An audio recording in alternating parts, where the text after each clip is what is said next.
Olá pessoal, tudo bem? Espero que sim. Eu sou o professor Manuel Souza. Nessa aula vamos ver o conceito de arranjo, tá? Que é a sequência natural de permutação, né? Então, solta a vinheta. Animate, animações matemáticas.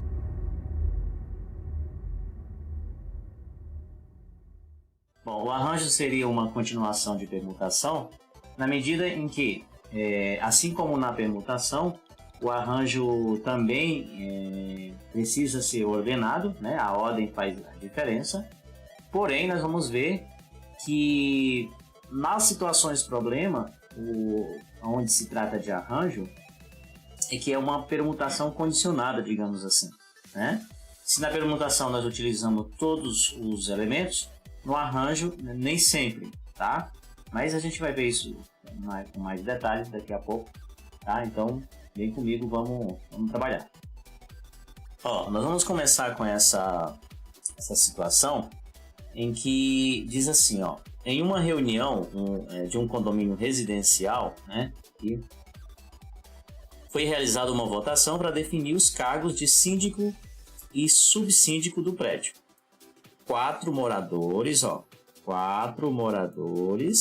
né, A, B, C e D, candidataram-se a ocupar esses cargos. De quantos modos distintos pode ocorrer o resultado dessa votação? Tá? Então vamos começar trabalhando com esse probleminha, porque através dele nós vamos chegar à definição e aí perceber uma sutil diferença entre permutação e arranjo. Tá? Então muito cuidado, porque é justamente nessas sutilezas em que a análise combinatória se torna interessante, né? Bom, pessoal, nós vamos resolver esse problema com a árvore de possibilidades, tá? Então, ó, para escolher o síndico, eu tenho o quê? Eu tenho 4 possibilidades, não é? Vou colocar aqui, ó, síndico, tá? Aqui eu estou escolhendo o síndico. Então, eu teria o quê? Eu teria A, B, C, D. Digamos que eu escolha o A para ser síndico, né? Aí eu teria 3 possibilidades, né, para escolher o subsíndico. É ou não é? Então, morador B, morador C e morador D. E aqui, do A, sairia 3 duplas, né? Então, seria AB, AC, AD. Porém, eu poderia escolher muito bem o B para ser síndico. É ou não é? Escolhendo o B para ser síndico, eu teria o quê? Sobraria para ser o subsíndico o A, o C, né, e o D. Então, daqui sairia mais 3 duplas, né, que seria BA, BC e BD. É ou não é? Porém, eu poderia muito bem escolher o C para ser síndico. E aí sobraria para ser subsíndico o A, o B e o D. É ou não é? E daqui sairia mais 3 duplas, né? A dupla CA, CB e finalmente CD. Porém, eu também poderia escolher o D para ser subsíndico, para ser síndico, aliás, né? Escolhendo o D para ser síndico, sobraria para ser subsíndico o A, o B e o C. Então, sobraria quem? Seria DA, DB e finalmente DC. Agora, um detalhe que eu queria chamar a atenção aqui é o seguinte, ó. Essa dupla AB não é a mesma dupla BA, ok? A dupla AC não é a mesma dupla CA, tá? Aqui se trata de ordem, então uma coisa é o A ser síndico e o B ser subsíndico, né?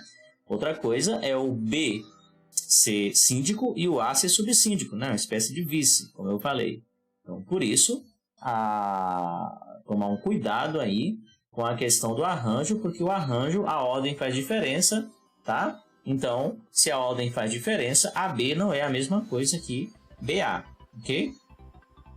Porém, pelo princípio multiplicativo, né, princípio fundamental da contagem, nós poderíamos resolver esse problema bem facilmente, tá? Eu só fiz a árvore para mostrar as possibilidades, tá? Mas pelo princípio multiplicativo, né? Para quem lembra aí, princípio fundamental da contagem, eu poderia dizer o seguinte: se são 4 pessoas, né? Para escolher 2 vagas, né? O que acontece? Eu posso, para ser síndico aqui, eu posso escolher quantas pessoas? 4, não é verdade? Então eu escolhi uma para ser síndico, só sobraram 3 para ser subsíndico, né? Pelo princípio multiplicativo, 4 vezes 3 é igual a 12. Então existem 12 possibilidades de fazer essa dupla. Se a gente voltar aqui, realmente, ó, se eu contar aqui, 1, 2, 3, 4, 5, 6, 7, 8, 9, 10, 11, 12, né? Isso aqui dá justamente 12, certo? Tomar muito cuidado nessa questão, porque, eu vou repetir, a sutileza, né, entre arranjo e permutação são mínimas, tá? Então vamos para a definição e depois para as fórmulas para chegar a essas conclusões, ok? Beleza, pessoal. A definição diz o seguinte, ó. Dado um conjunto com n elementos, ó, dado um conjunto com n elementos distintos, ok? Chama-se arranjo desses n elementos, tomados k a k, tá? No caso aí do exemplo anterior é tomado 2 a 2, né? O k tem que ser menor ou igual a n, claro, né? Se são n elementos, não posso ter um número maior que n, né? Então, de onde eu vou tirar? Qualquer agrupamento ordenado de k elementos distintos escolhidos entre os n existentes, ok? Agora, muita atenção para esse detalhe. Qualquer agrupamento ordenado, tudo bem? Então, pessoal, a sutileza aqui que eu falei em relação à permutação é o seguinte, que na permutação eu tenho n elementos e todos os n elementos vão ser permutados, né? Vão ser mudados de lugar, como eu falei. Agora, no arranjo, eles são tomados k a k, eles são tomados de tanto em tanto. Então, no exemplo anterior foi de 2 em 2, a gente vai ver outros exemplos. Essa é a sutileza, tá? É claro que eu posso ter um problema com arranjo em que ele se transforma em uma permutação, porque eu posso ter 10 professores para escolher 10 ordenados. Primeiro, segundo, terceiro e quarto até o 10º lugar. Tudo bem? Então, vamos lá. Vamos para as fórmulas. Muito bem, ó. Aqui, nós podemos trabalhar com 2 fórmulas, tá? 2 fórmulas distintas, ok? Então, nessa primeira fórmula, a gente vai ler assim, o arranjo tomado de n, né? O arranjo de n elementos, aqui, ó. O arranjo de n elementos tomados k a k é igual a n vezes n menos 1 vezes n menos 2 vezes n menos k mais 1, ok? Dá para mostrar também que dessa fórmula, né, dessa primeira fórmula, tá, eu posso tranquilamente chegar nessa fórmula, tudo bem?